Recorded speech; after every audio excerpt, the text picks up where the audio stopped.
And he has worked for almost 30 years with homeless women on the streets of Chicago. So I hope that sounds familiar. So the way that the meeting will progress today, as many of you contributed already with questions, we've categorized those questions into 4 categories, basically. The first has to do with what exactly Living Mission Interculturally is. The second category is on culture. The third category is formation. And the fourth category is process. In other words, the how. After each of these categories has been treated, I thought we might open it up to questions, both from those of you who are here and also those of you joining us through the webinar. You'll be able to write your questions in the chat area, and we'll present those as well.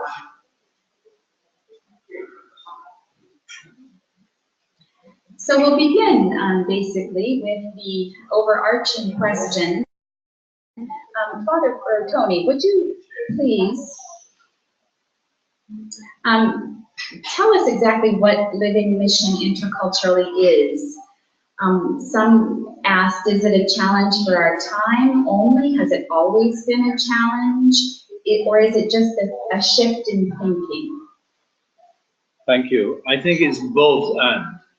I think it's partly due to the reality of international religious life today. I think it's partly due to the reality of international religious life today, and it's partly to do with the fact that we live in a globalized world. Until relatively recently, let's say 50 years ago, most international religious communities were constituted by provinces of origin and provinces of linguistic difference. So we were international, a lot of us, but we were not intercultural. And I think as we go on this afternoon, I will make some distinctions. And one of them, which is probably the easiest to make, is between international and intercultural. Thank you. International is a word that simply applies de facto to a group of people who come from different nationalities. It has nothing to do with theology of itself, the word international, and it has nothing to do directly with God. But intercultural is a theological word. It is about moving an international group into a much more intentional commitment to each other. There is also a distinction to be made between multicultural and intercultural. And the easiest way to identify it is to say that multicultural is a word that applies to a group of people effectively living together separately. But again, intercultural is about a group of people intentionally living together for the purpose of the mission. The difficulty is that for 40 or 50 years, the word intercultural has been widely used in the social sciences, but not as widely used in mission and theological sciences. Consequently, a lot of the significance of the word intercultural is to be found in the literature of the social sciences. And generally speaking, people who are religious and missionary are not familiar with the language of the social sciences. But when the social sciences use the word intercultural, they are simply talking about a pragmatic use. So, for example, multinational corporations in the 1960s and 70s and 80s needed to find a way for people from many different cultures to cooperate in the multinational economic, capitalist enterprise. And to that end, they developed a vocabulary surrounding the word intercultural and a lot of the dynamics purely for international cosmopolitan organizations.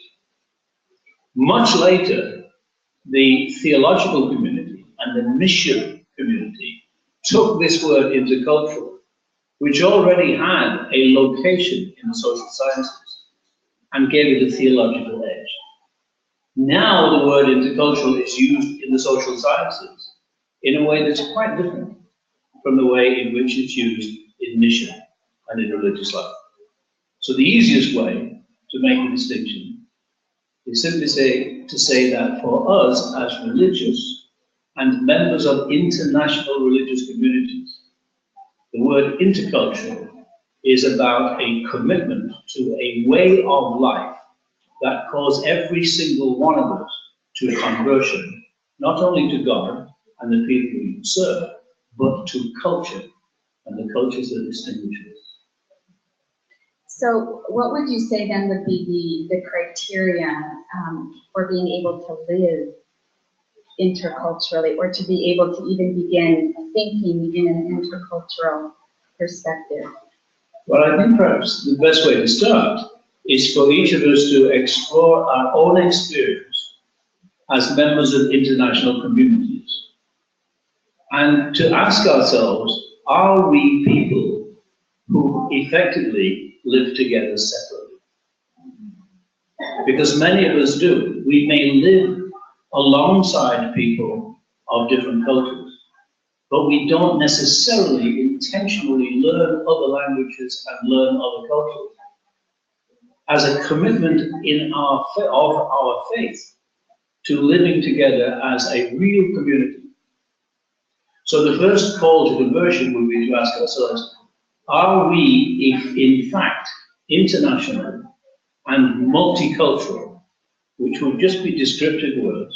We are of many nations and we are of many cultures.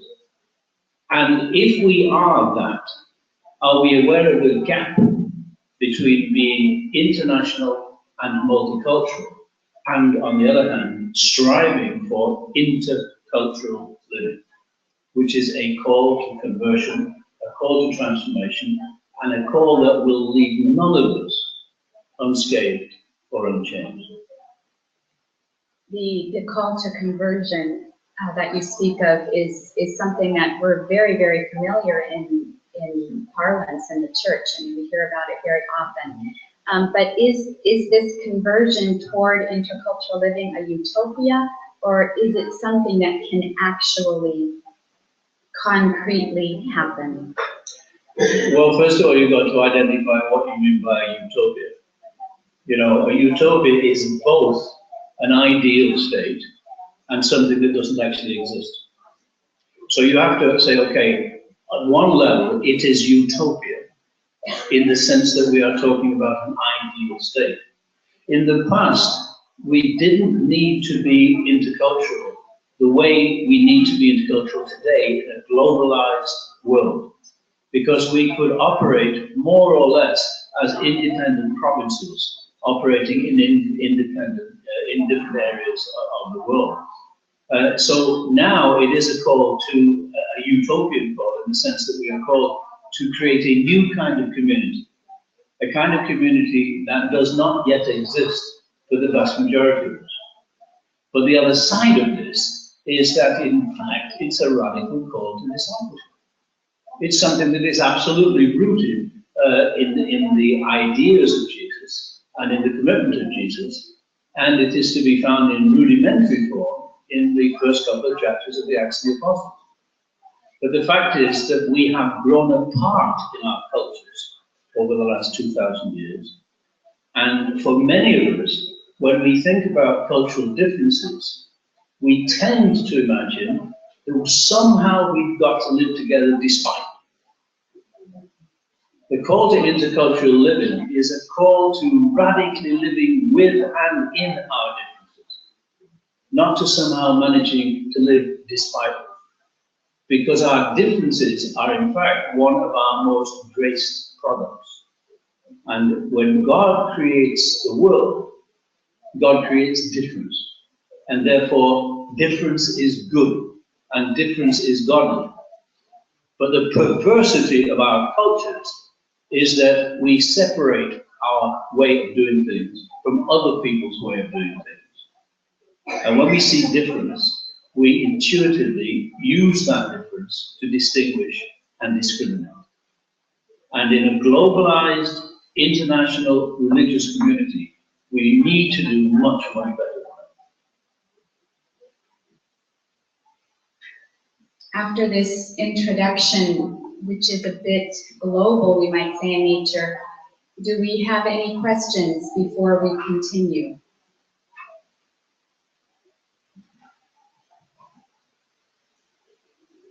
The terms, for example, intercultural, etc., do they need any further clarification?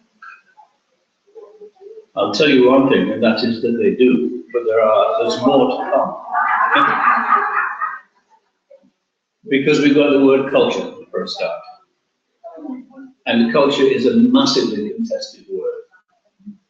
And one of the great challenges of intercultural living is for people to realize that in fact they know relatively little about culture.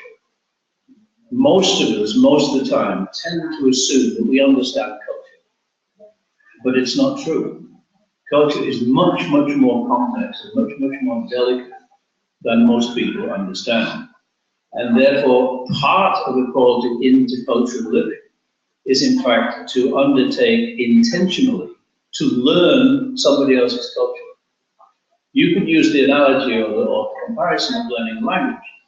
If you went to another culture where they spoke a completely different language from you, you would go to language school, you would get a grammar, you would get a teacher, and you would undertake 6 months, 1 year, 2 years, or more of language learning.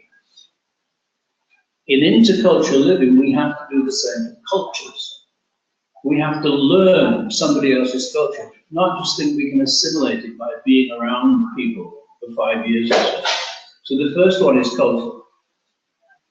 The second reality is that historically, most people are monocultural. In other words, throughout history, most people have been people of one culture. And the consequence is that when they move away from their own little cultural membrane or cultural carapace, they encounter people of another culture, which is one of the reasons why they withdraw and stay within their own cultural vacuum or their own cultural bubble. Because in their own cultural bubble, they share a language with other people. They share expectations with other people. They share a high degree of mutual intelligibility with other people. But once you step across the line, where people speak another language, and they are mutually intelligible to themselves, but not to you, then that's a move outside of your monocultural world. So the second stage after being monocultural is to be cross-cultural, transcultural in French or Portuguese.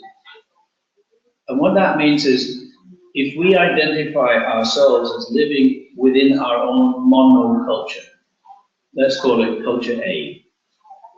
To be cross-cultural is intentionally to leave the security of culture A and to cross over into culture B. Now, when I'm in culture A, I am at home. When I cross over into cultural B, I'm out of place. I'm no longer at home. I'm a stranger. I am abnormal. I'm living now in culture B. But everybody who is a member of culture B is at home. But I'm not. And again, one of the oddities is that when I live or when I cross over and try to become a cross-cultural person, the tendency is for me to regard everybody else as strange. But that's perverse. I'm the stranger. I'm out of place. I'm abnormal. I'm odd. And the cross-cultural person is not a theological tourist.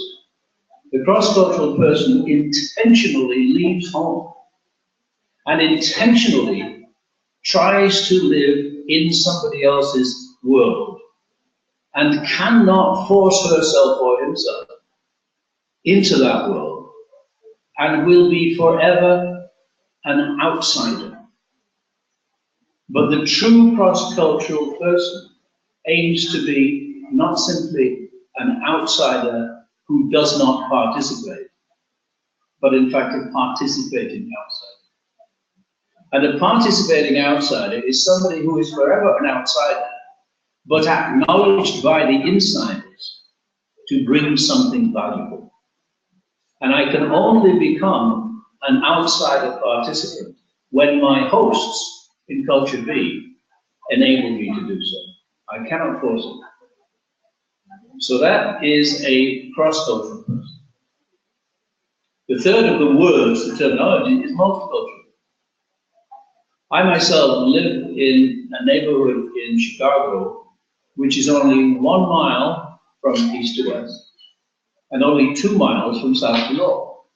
So it is precisely 2 square miles in which there are 100 nationalities. It's the most dense and differentiated cultural area anywhere in the United States, and maybe even the world. It is multicultural in the sense that we live together separately. We don't learn each other's language. We aspire to being civil toward each other, but we do not intentionally commit ourselves to each other in a way that calls us constantly to be learning. So multicultural is coexistence. And then the final one is intercultural. And intercultural would be a community, for example, of people from culture A, B, C, and D. But the A's and the B's, and the A's and the C's, and the A's and the D's, and the B's and the D's, and the D's and the A's are all trying to open up the barrier between what separates them into what unites them. And the A's and the B's and the C's and the D's are trying to learn another culture, trying to learn how to pray together, how to live together, how to commit themselves to mission together. But none of them can regard themselves as a dominant culture, and none of them can regard themselves as absolutely at home. So every one of them has to be cross-cultural in the sense of trying to learn to live outside their own familiar culture. And if you do get a community of people from culture A, B, C, and D, then they are all going to remain people of culture A, or B, or C, or D. But at the same time, they're going to be trying to create a fifth culture, which is culture E, which is nobody's natural culture. And therefore, everybody is called to a real movement on a day-by-day basis, which brings us back to the question, is it utopia? To which the answer is, you bet it is. But it can be done, because God wants it to be done. It is a vision of brothers and sisters living together. Oh, quam bonum, quam jucundum. It's easy to say, it's not easy to live. Oh, perfect. I'm sorry, we have 70 people following the webinar throughout the world, and I have a question from one of the persons. Can this concept of intercultural living apply as well among different cultural groups within the single nation? It seems to me there is a great application for this situation within a country of great ethnic and racial diversity. Yes, if you say that intercultural is a common commitment in faith to live together with diversity and difference, then yes, you can have a country like the United States where people are of many different cultures. And you've got to ask, are we willing to move from being de facto multicultural, living together separately, toward moving toward an intercultural existence? And at some level, this will challenge every multicultural parish to find ways of integration. But it is much more difficult to move a parish to live interculturally than it is to move an international religious community, all of whose members have publicly declared that this is their life's work. We have taken vows to live in community and to live with difference. So the fundamental question after the question, is it utopia, is if we as international religions cannot commit ourselves to doing it, who can? We need to be the examples of this. And one of the questions later will be, how long does it take? And the answer is, till you're ready to die. It's a lifelong commitment. And the objective is not to achieve it, but to be committed faithfully and not to give up. So yes, multicultural parishes and multicultural communities are certainly challenged by the implications of intercultural living, but all the more so international religious communities. Following up on this last question, I myself have been wondering, in the tremendous changes that have been taking place, specifically because of the means of communication at our disposal right now, which are creating new languages, new conception of time, etc. Could we also see within the same small culture, what we used to call a generation gap, could we also now actually see a cultural gap as well? Within the same cultures, because of the changes, maybe we call it globalization, taking place, could that also be a cultural and not only a generational? Yeah, you can look at this at a macro level or a micro level. I'm just at the moment looking at it at the broad level. But when you come right down to a specific community, yes, we're divided by a generation, we're divided by all kinds of individual things, not simply culture, but also personality and temperament and other kinds of things. And so you need to address those as you go, step by step. But I think it's probably simpler to look at the macro level and look at the broad challenges and then go down to the specifics within any individual community. Another question that came up was, could cultural bias be related to age?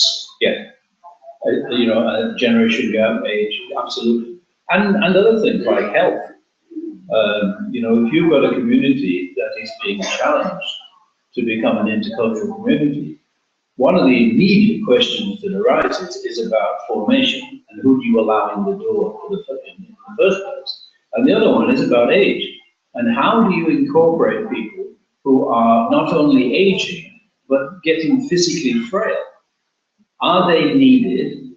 Can they be involved? Are they, dispensable? And so there are major issues.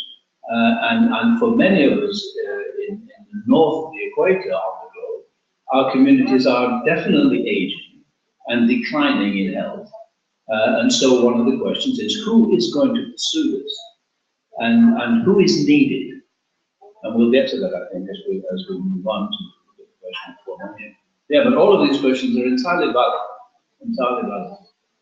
And then also, do we need to perceive culture necessarily as a block?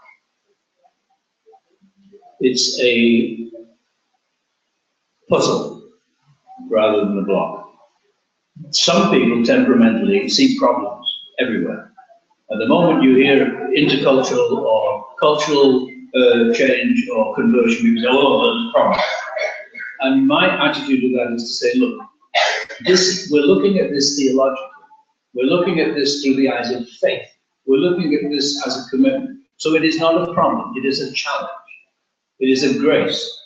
It is an opportunity. And it is a cross. And the disciple is called to accept all of the above. But if you start off by saying it's a problem, it can overcome you so rapidly that you don't even begin. It's a challenge and a grace.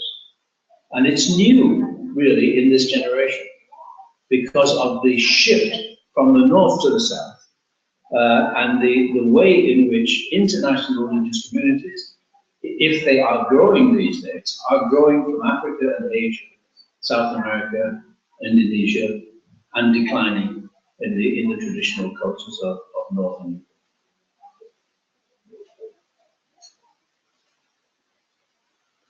Any questions before we go on?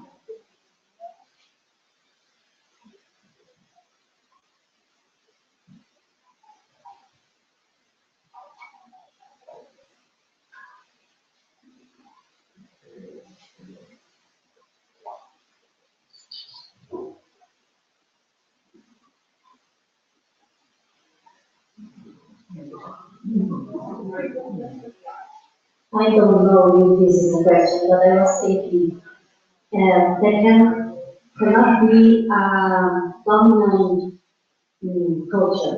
I was thinking in a community, an intercultural community, there must be a common language. Would that not be a sign of dominance? A sign of? Dominance? Yes, you're absolutely right.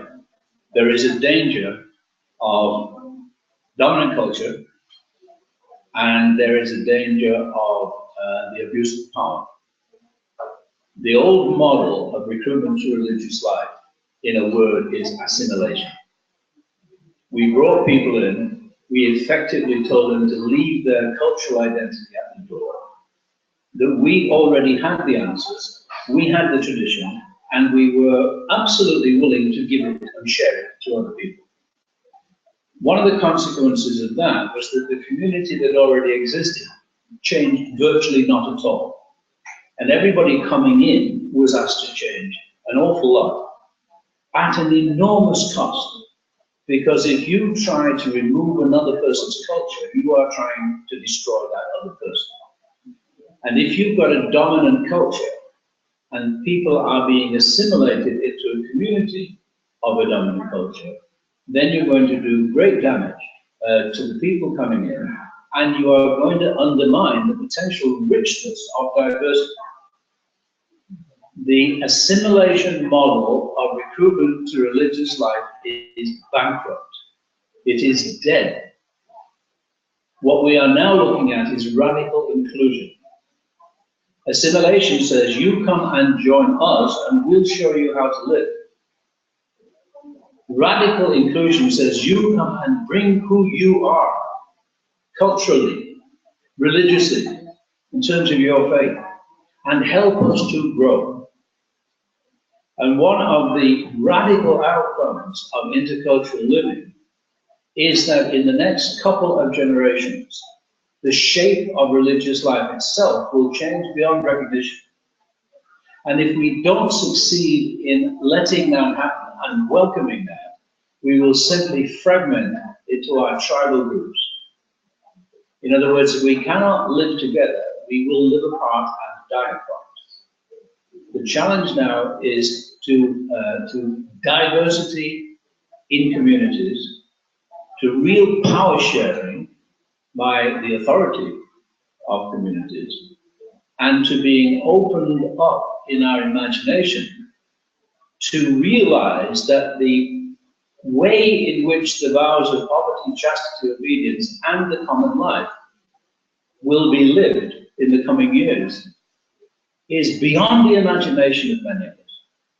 Because our imagination is rooted in a tradition of the past, which is rapidly being superseded by a challenge of the present and the future.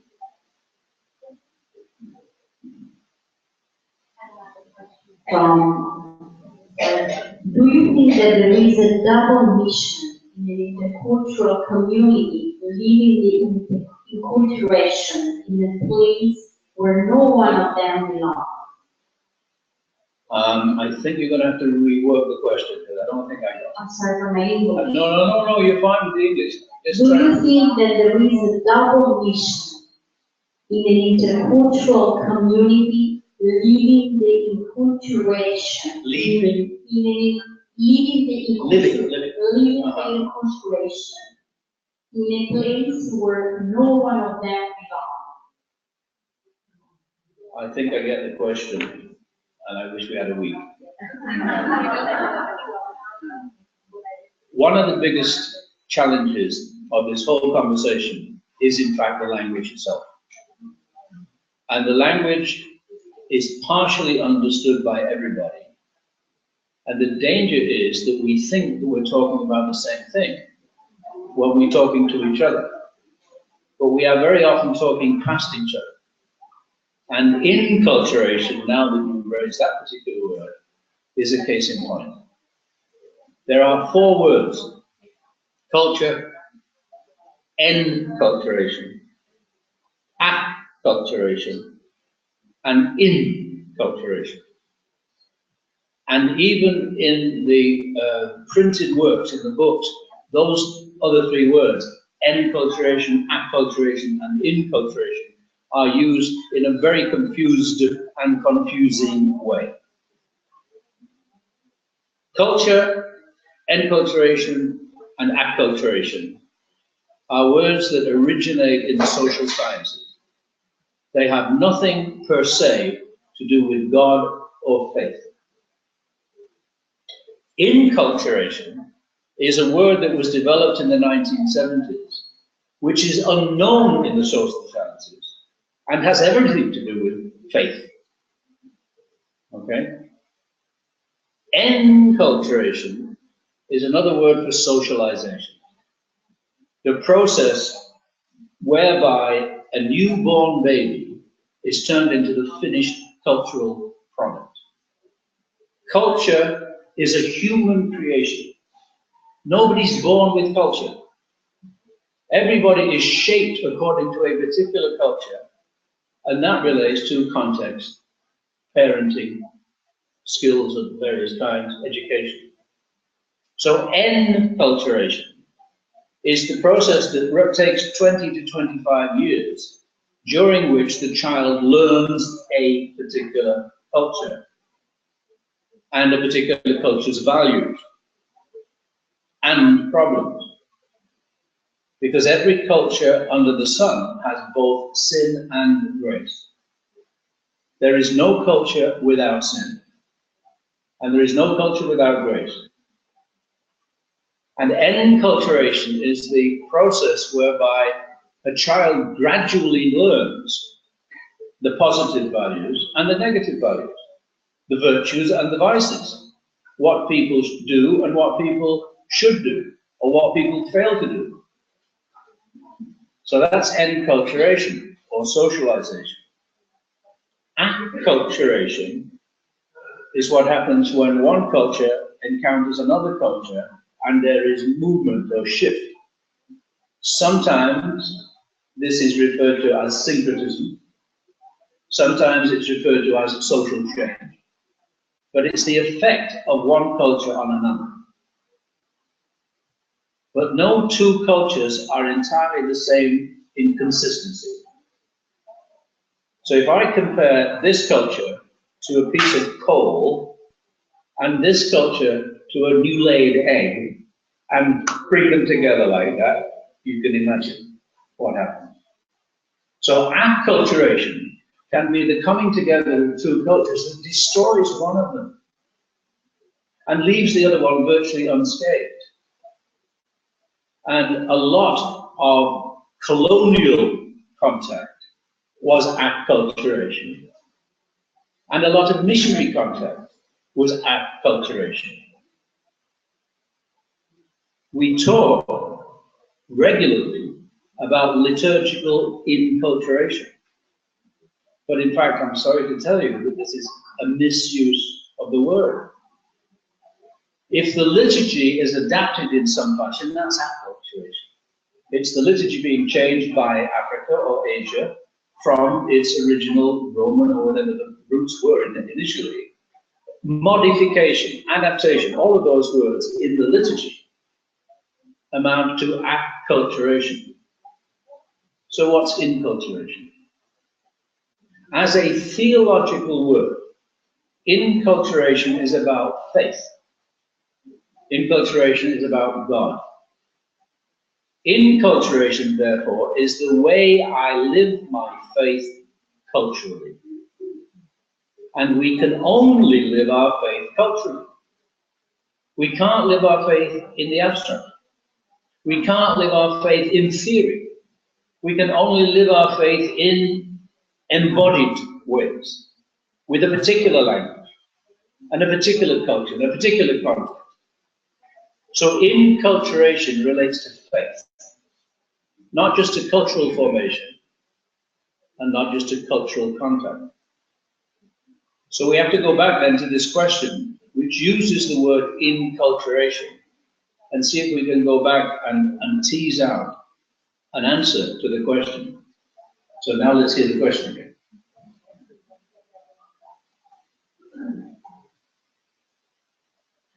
Sorry, the person who asked the question left the webinar, but yeah. Okay.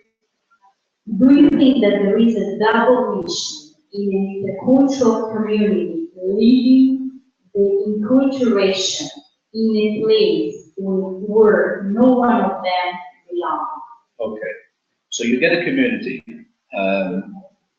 Where have I just been recently? Oh, I know where I was. I was in Manila last week with my community.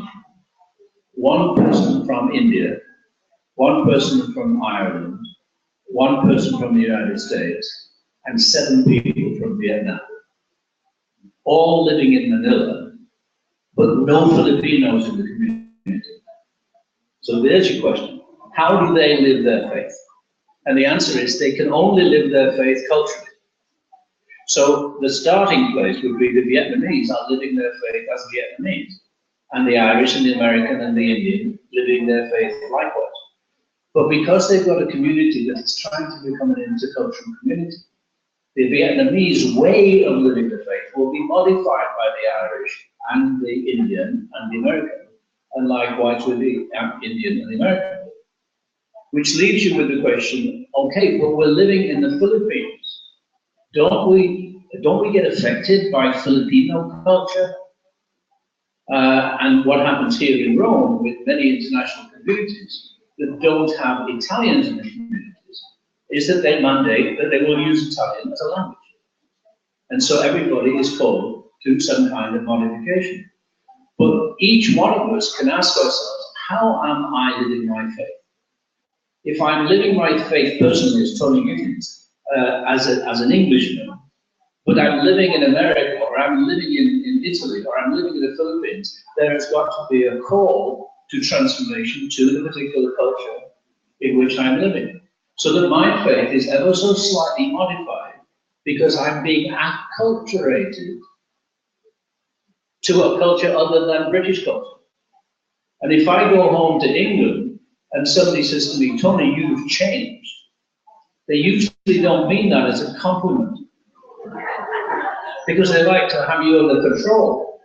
But the conventional answer, or the unconventional answer, should be, thank you very much. Because if you've lived outside your natural culture for long enough, and you haven't changed, you've been wasting a lot of time of yourself and of the other people. So we are called to become modified, not just culturally, but in terms of how we live our faith. And we learn to live our faith slightly differently by understanding that the culture in which we are involved and invested has both sin and grace. So there are things that we must learn to do better, and there are things that we must learn not to do. I hope that touches the question.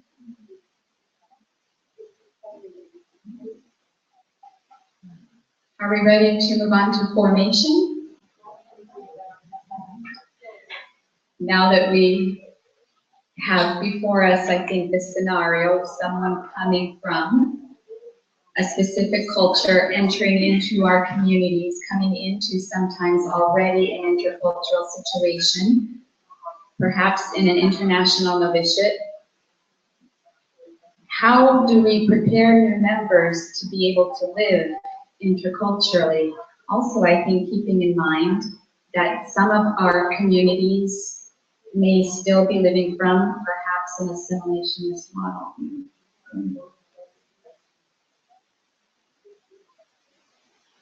Do you want me to go on that one? Do you want me to get started on that one? Why not? Okay, I mean, I will. Or do you want to rephrase? Do you want to another particular question. Well, I think most of them actually have to do with this. Okay. What are the most important areas to be addressed?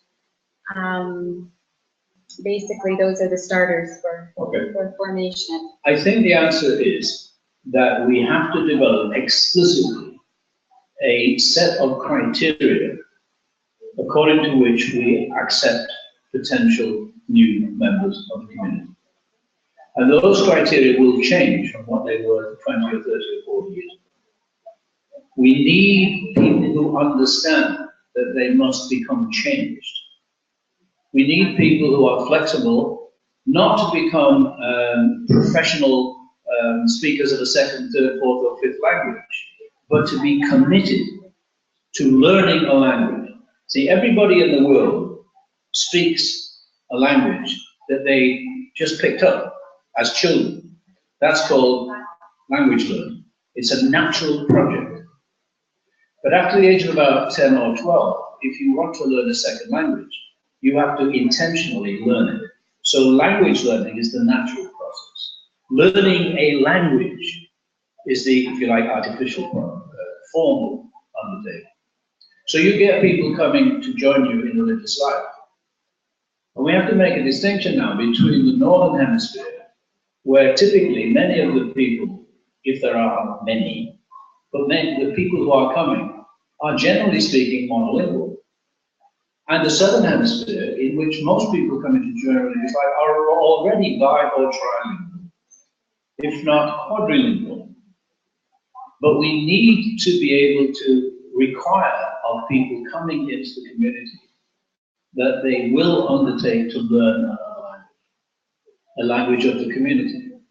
And the community itself needs to aspire not to be monolingual, so that everybody would have at least 2 world languages, quite apart from the more local languages. So you're talking about people coming into religious life. And again, if you're talking about the Northern Hemisphere, the general, as you know, the general kind of age of people who do seek to enter religious life today is in their 30s or 40s. It's not in their late teens or 20s. And people coming into religious life in their 30s or 40s or even 50s are going to find it a whole lot more difficult to learn a second language than if they were in their teens or 20s. But it's a requirement for the future, because you cannot have an intercultural community that is absolutely dominated by one language. On the other hand, people coming to religious life from the Southern Hemisphere are decades younger, generally speaking, and already have, and I don't like just to say a facility with language. Language is tough to learn after the age of 10 or 12. And so it's too easy for us to say, oh, she's got a gift for language. As if she goes to bed one night and wakes up the following morning and can speak another language. It's graft to learn another language. So one of the requirements, it seems to me, that is very obvious of future members of religious communities is to be willing to be dedicated to language learning. And one of the requirements of the leadership is to ensure that they do. Other aspects of formation then follow from that. We must not only learn another language, we must learn to know enough about our own selves as cultural persons, to see how we operate, and to understand our biases and our sinfulness as creatures of comfort, our ethnocentrism, and everybody is ethnocentric, everybody's biased, everybody's partial, and we must learn to reflect seriously about our own cultural limitations. And then we must undertake to learn another culture. And again, as I say, like learning another language, this is a rather formal thing. Anthropology is now about 150 years old, and there is virtually no culture left on Earth that hasn't been studied and hasn't been written down.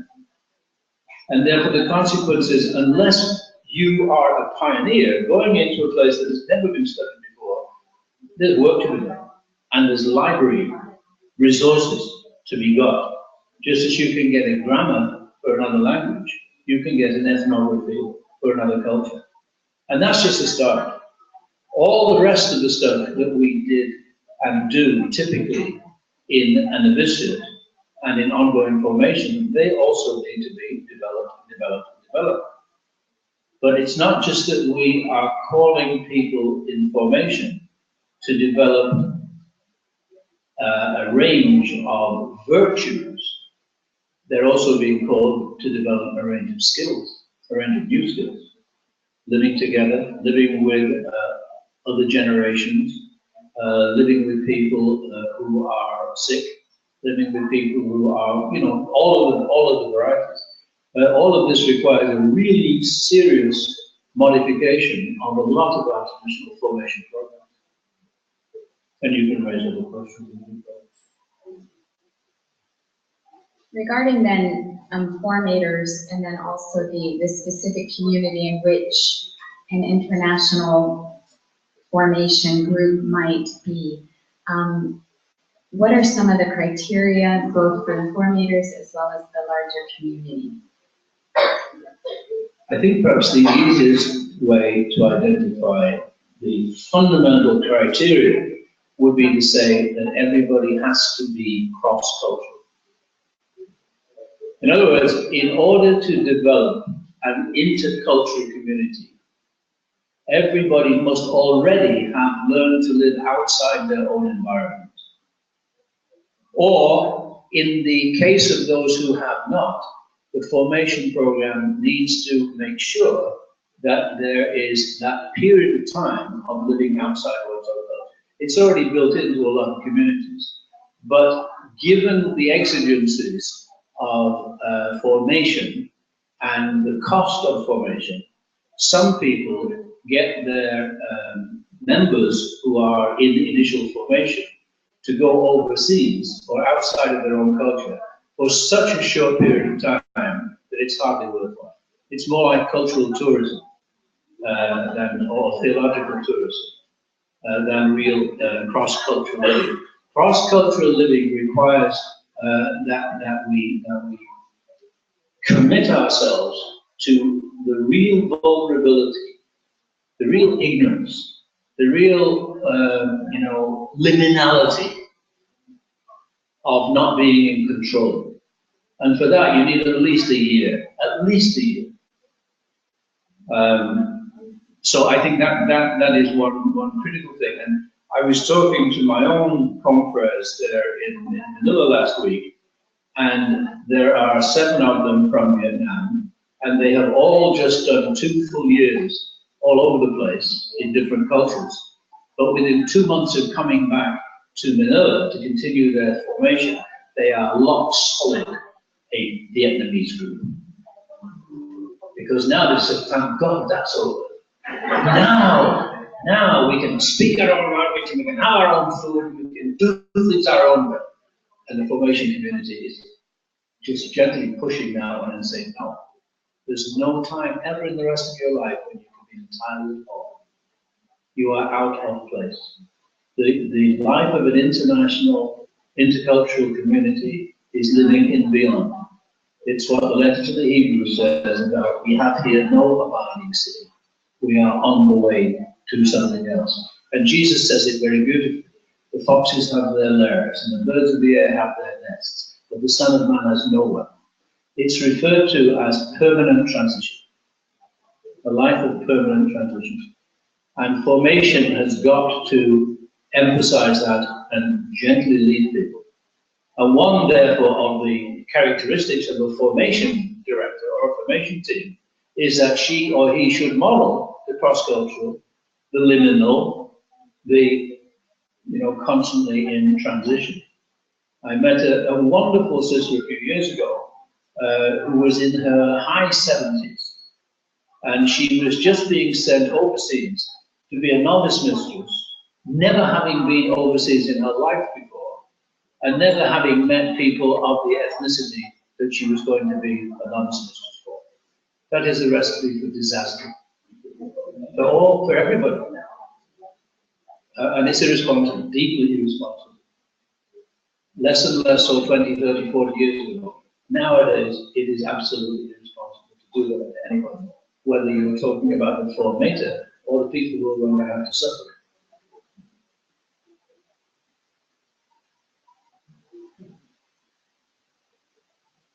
Everybody's got very quiet. I think we should stand up and move around for a minute or two. This is fun, by the way, F-U-N. That's another thing, a sense of humor.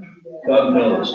Talk about virtues, a sense of humor, and a tolerance for patience, for learning patience, are very much part of the toolkit of our formation director.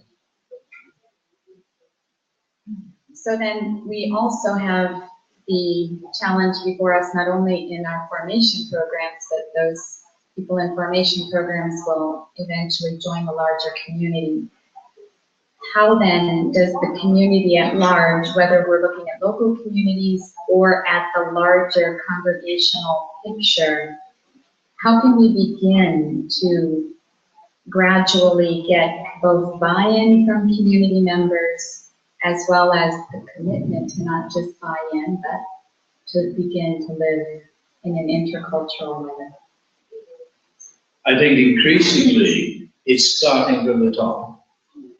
Over the last maybe 12 years or so, I find myself being invited to general chapters to start with, you know, the leadership, and then to get the leadership then to go back to their own provinces of origin and work, you know, from the top down. The leadership has got to be on board, and therefore you have to start with the leadership. And typically, I would think that you need at least 2 or 3 days with the leadership to even outline some of the dynamics of intercultural living. And then what you need is what is referred to as critical mass. And the critical mass simply means to say you have got to be able to find out whether, not only in the leadership, but in the community as a whole, you have enough people with enough energy and enough sense of purpose and dedication to move this forward. And I think the very easiest way to kind of show you this in a moment or two is to imagine a community of 100 people and break it into 3 groups. One group would be the group who are resistors. They are the strap anglers, they are the foot draggers. They are the people who do not want to be on board and want to complain and generate negative energy. Now let's say that you can visualize up to 20% of the community that is not really coming along and is resisting and making life difficult. They're producing a lot of negative energy. You've got to try and make sure you can counterbalance that. So let's say you've got 20% of the 100 people generating negative energy and the same number generating positive energy. Now some of those people generating positive energy will be young and active. Some of them will be less young and less active. But some of those people who can generate the most amazing energy are not the most active and young, but the ones who have the most zeal. The real mothers and fathers of our community, who, as we used to say, have borne the heat and burden of the day, but have the zeal and have the faith and have the commitment. So if you've got 20% negative energy and 20% positive energy, then you've got a group of up to 60% of the community left.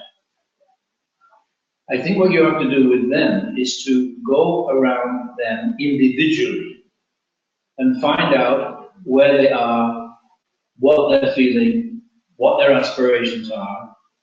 And some of them may declare themselves not exactly generating negative energy, but not actually generating much energy at all. Others of them may say, well, I'm getting on in years and I cannot do the things that I could do in the past, but I'm with you all the way. And these will be the ones who generate the energy of moral support. These are the ones who are praying for the community. These are the ones who are encouraging the people in formation. These are the ones who are saying, if I were 20 years younger, I'd be there. But I'm not 20 years younger, and I may not ever get out of my wheelchair or, up on my feet again. But by God, I will pray for you and I will support you. If you therefore get a majority of that 60% that is positive, either in physical energy or in moral and spiritual energy, then you've generated a critical mass. But it doesn't follow. I know communities now that are dying on the vine and will never ever be able to move forward to intercultural living because they just don't have the will.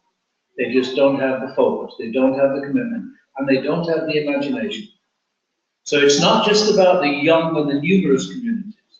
It's about the faithful communities and the communities that have a vision. And the vision, of course, is their attempt to grasp God's vision for the community.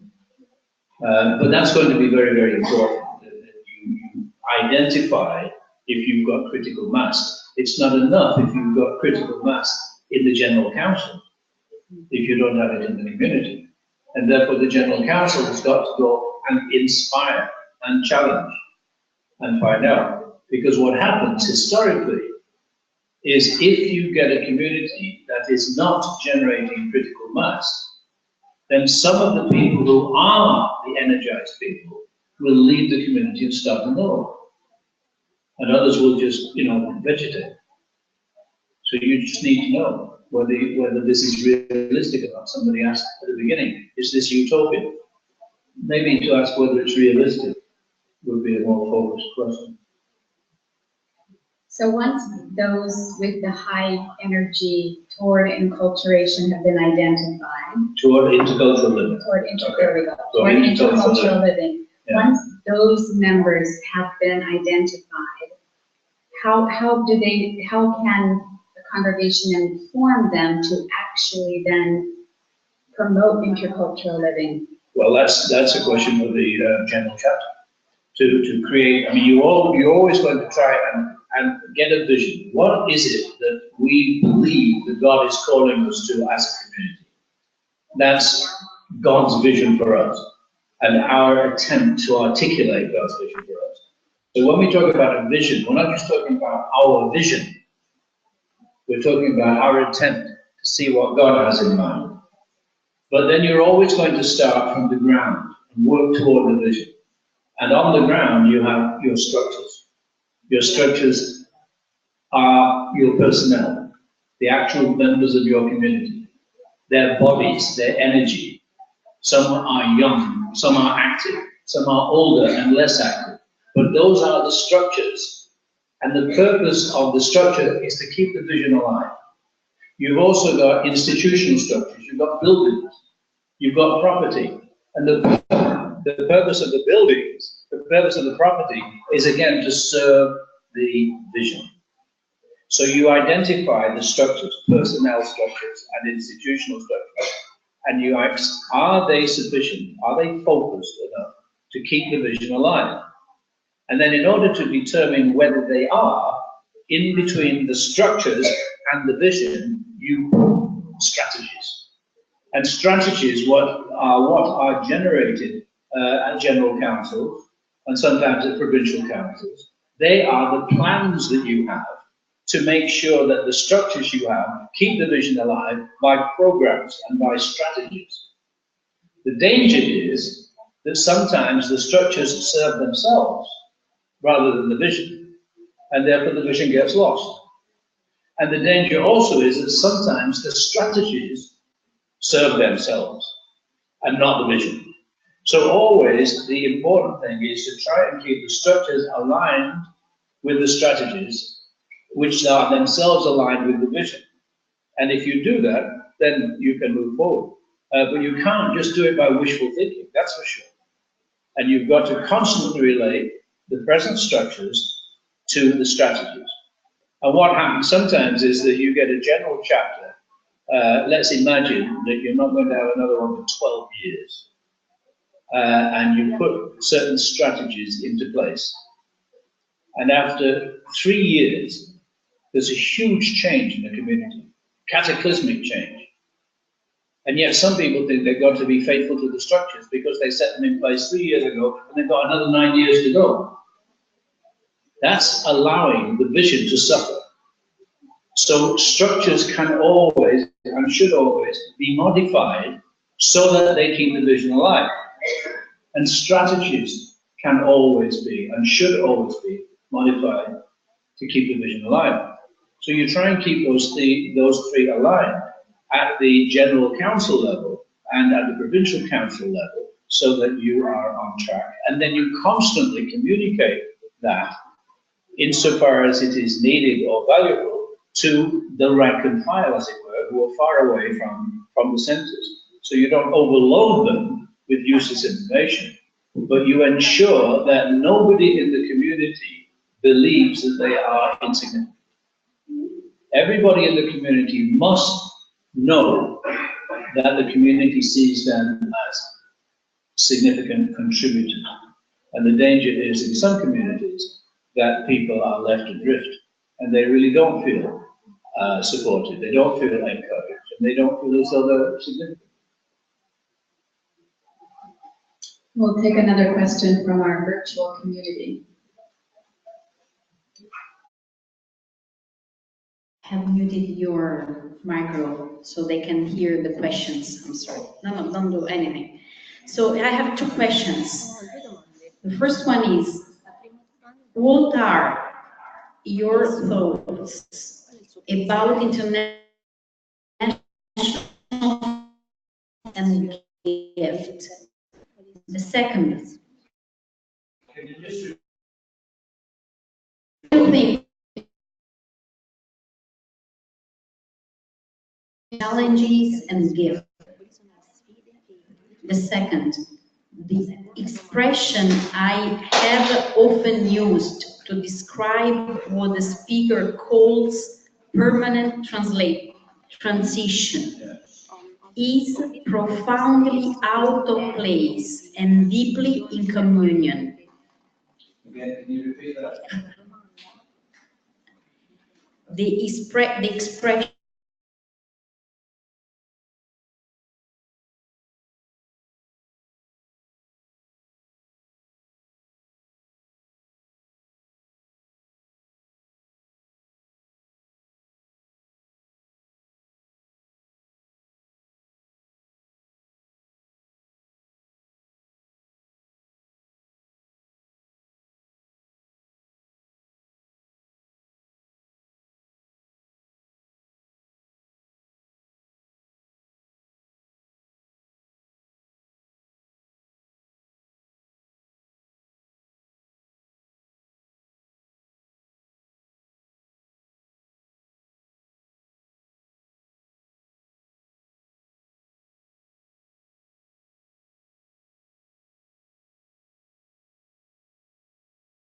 about the possibility of being in between or in neither. In other words, neither at home nor anywhere else. And so that in between or in neither is a sense of alienation, both from one's home and from the place in which one is finding oneself. Okay? So there is a negative way in which you can be profoundly out of place. But there is a positive way in which you can be profoundly out of place. In other words, you can choose to be out of place.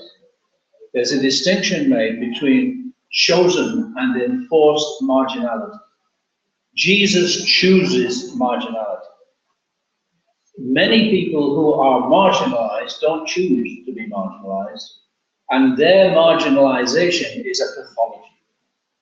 But some people, few people, and strange people, and this room is full of them, actively choose marginality. So they are profoundly out of place, but at home, if that's not an absolute paradox. So that there can be a way in which people who are profoundly out of place are deeply neurotic and deeply disturbed. And that's another challenge for our formation. Can we form people who choose, like Jesus does, to be actively marginalized without going mad? Okay.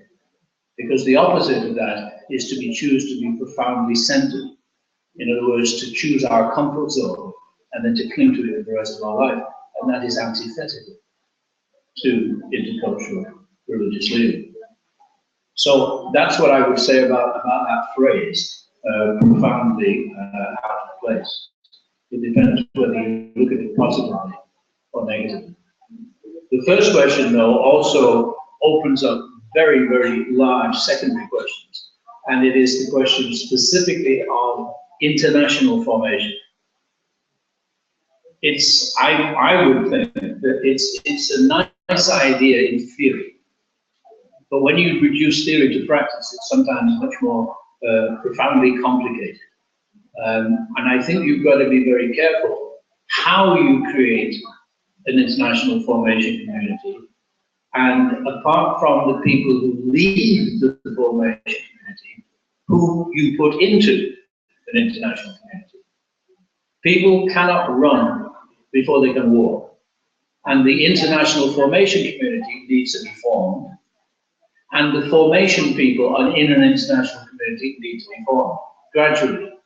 Some people, I think, are trying to say, okay, we will draw people in and we will put them immediately into an international novitiate. Many people who are put into an international novitiate may have had no cross-cultural experience. And that's a little bit like putting them in a washing machine and turning it on spin.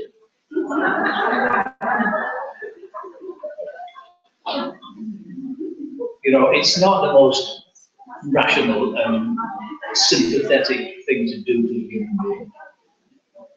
At least let them kind of go a little bit, you know, faster and faster and faster, but go. So I think all of that stuff to do with international formation has got to be very carefully diagnosed, stage by stage, so that we say, okay, people can learn gradually some of the greater skills, but don't throw them in. You might destroy them. And again, with the formators, if you create a formation, an international formation community, where people do not have second or third languages, and yet are living in a multilingual community, that can destroy the formation community and therefore destroy everything. So I think masses of common sense are required when we come to look at some of these challenges. It would be nice to have an international formation community, but that may take 5 or 6 years to form, you know, and those 5 or 6 years are really, really necessary in the long term.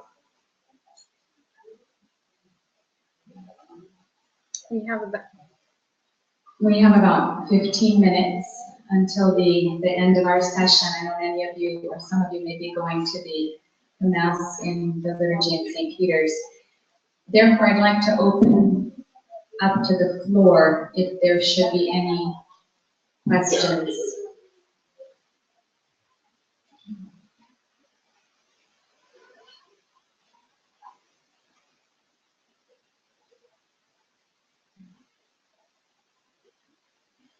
Le domande possono essere fatte anche in italiano, traduciamo.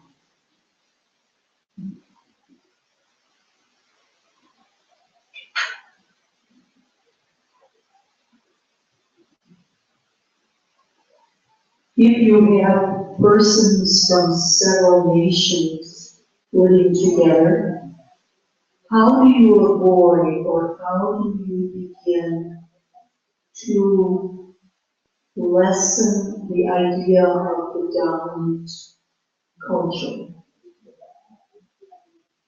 You've got to undermine the dominant culture, deliberately undermine it. So that if you have a dominant culture in terms of a particular language, you've got to take careful steps to ensure that there is more than one language. And if you have a dominant culture in terms of a predominance of persons from one culture, then you've got to give voice to other people in the community. But it also is a matter of saying that if you wish the ends, you must wish the means to those ends. And the dominant culture will destroy an intercultural community unless the means are taken to modify that. So it means to say, you know, if 4 out of 5 people speak English and the 5th person speaks French, then everybody who speaks English must learn French. And at least 1 day of the week, for time to begin, they must devote themselves to misunderstanding French and to going through the pain of alienation and the pain of lack of control. But I said very briefly before that there must be a power analysis, and a power analysis means finding out how things are organized in the community and who is feeling most comfortable by the way in which things are organized. And the people who are the most comfortable are the ones who've got to be the most challenged.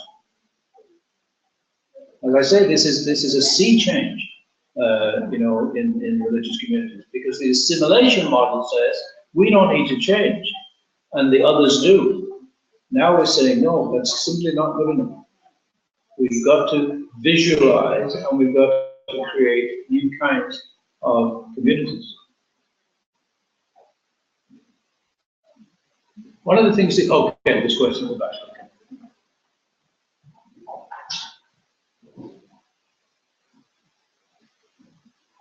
Italiano. Volevo chiedere, generalmente i consigli generali sono comunità interculturali.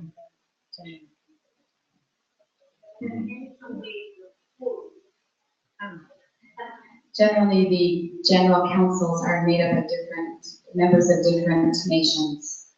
I processi per prendere decisioni risentono inevitabilmente della nostra diversità culturale. And so the decisions that are taken naturally represent the different cultures. E anche le modalità di partecipazione dei membri delle discussioni di consiglio, delle condivisioni di consiglio è generalmente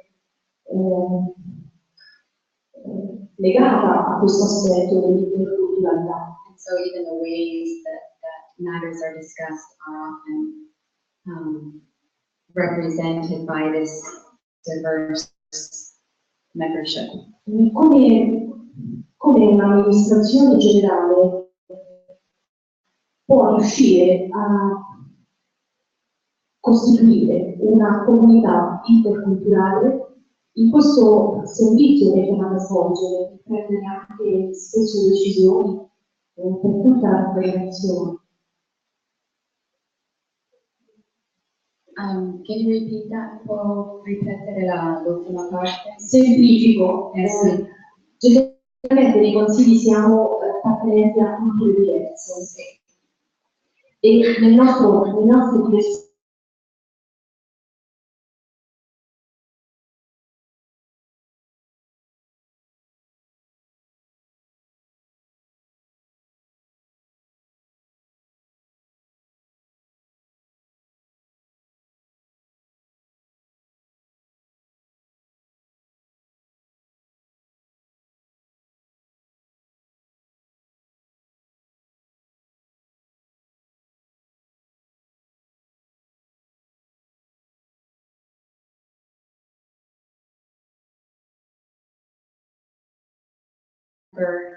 expresses themselves naturally comes from their own culture. So therefore, how on a general council would the discussions that are being made naturally move toward an intercultural dimension instead of me thinking only within and from my own culture? How might we as individuals on this council begin to think in a way that is intercultural? Good question, thank you.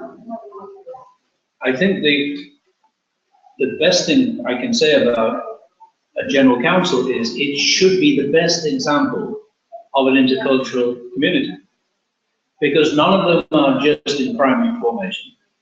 They've all been chosen because they are multi-talented and multilingual. They have the zeal and they have the energy to come together.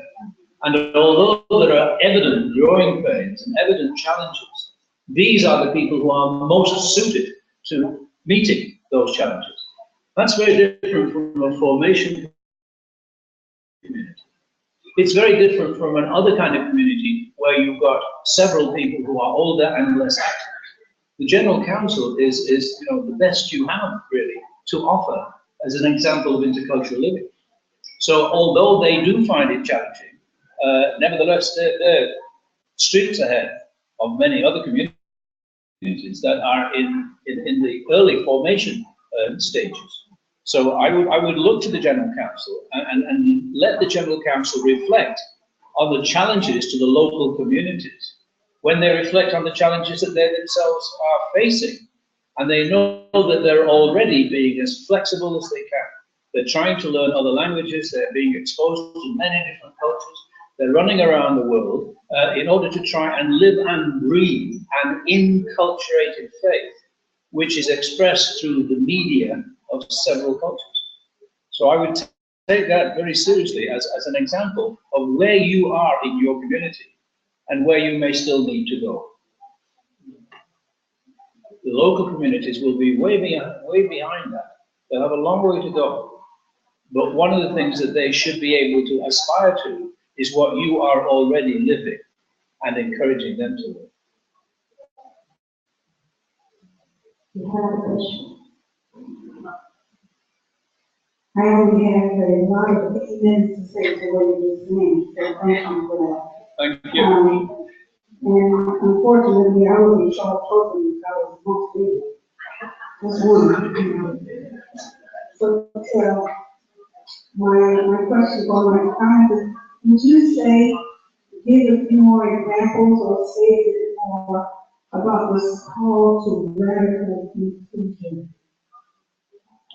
Well, yes, I'm not in the field and trying to sell copies of this book, but the last chapter has a diagram which explores and explains radical inclusion, and the general gist of it is that everybody, from the general superior to the most recent novice, is aware of the fact that there is a movement of change and conversion and transformation required of every religious, and that the movement has shifted from that classical understanding of assimilation to a new understanding whereby we admit and invite people to join our community with an outcome in view that will have modified the community as we know it. So that we are looking for the cultural diversity of the people coming to join our community. And we're looking for their faith, the diversity of their expressions of faith through their particular cultures to enhance and enrich our community in a way in which our community cannot visualize at this particular point. But there is one huge caveat here. The people who are coming into the community are not going to dictate to the community how the community is going to be in another 5 years. They need to be shaped, they need to be formed. And therefore leadership is critical, an example is critical, and correction is critical. You have a charism that the person coming in doesn't yet know or absorb. And therefore you have the responsibility to bring the new person into your charism, whilst at the same time having some flexibility in response to who this particular person is, and the fact that this particular person is likely to be a child of the 21st century rather than a child of the 20th century. So that although you need the inspiration and the perspiration of the people coming into the community, you're not mortgaging your community against that person, because they've still got a long way to go, and you have got some wisdom that is legitimate wisdom that has to be transmitted. So radical inclusion means to say that everybody in principle is willing to go down to their own roots to discover a new way of being, a new way of getting the sap to rise in them and to produce fruit and branches. But it's what's called asymmetrical relationships. You know, a parent and a child have a mutual relationship, but it's asymmetrical. It's not equal. A parent is a parent, and a child is a child. Well, somebody who is a formation director has a relationship of mutuality or mutual interdependence with the people in the formation group. But it's not an absolute equality. There's a different kind of reciprocity between the two. And that's got to be taken very, very seriously, because leaders who do not lead are going to be a disaster. We've come to the end of our program today. Tony may not be in the book selling business, but I am. And in all objectiveness, this is an extremely well-written book, okay? And I would hate for any of you who have come here today, who have gotten an introduction, I would hate that you would leave with nothing to back you up or to give you some more of the how-tos, etc. This book is extremely good, even I believe in terms of giving you a roadmap. Those of you who are in leadership, giving you a roadmap of how you can begin to work at a community level. It's very basic in the way that it moves from basics to more complex understandings, but also it has wonderful group type group work that can be done at the end of each chapter. Right now it is only available in English, so we hope and pray that it may be available soon in other languages, and when that happens, I'm sure that you'll be able to find it. I'd like to thank Tony Gittins for coming. It's the feast day of Francis Lieberman, who is one of the founders of the Spiritan community, so we have another reason to be thankful today. May I say one word? Thank you very much. I'm very struck by the enthusiasm of so many people here and beyond. And partly for that reason, I stopped classroom teaching. And I'm doing this all the time, one way or another, this kind of thing and retreat kind of thing. So if you're interested in some, face-to-face work, that's what I'm doing. Thank you. How did that go? Oh, good. So we're done? I'm gonna go back to help my sister back there. Okay. Okay, so please feel free to mingle. I have a little side. Yes.